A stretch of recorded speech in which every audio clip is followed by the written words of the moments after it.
তুফান, খুব ভয় পাইছি রে।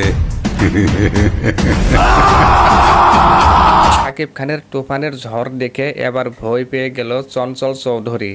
সম্প্রতি তুফানের টিজারে এমনই ইঙ্গিত দিলেন চঞ্চল চৌধুরী। তিনি বলেন, তুফান, খুব ভয় পাইছি। চঞ্চল চৌধুরীর এমন রিয়াকশন দেখে পুরাই কনফিউশনে সকল সিনেমা প্রেমীরা। তুফান, খুব ভয় পাইছি রে।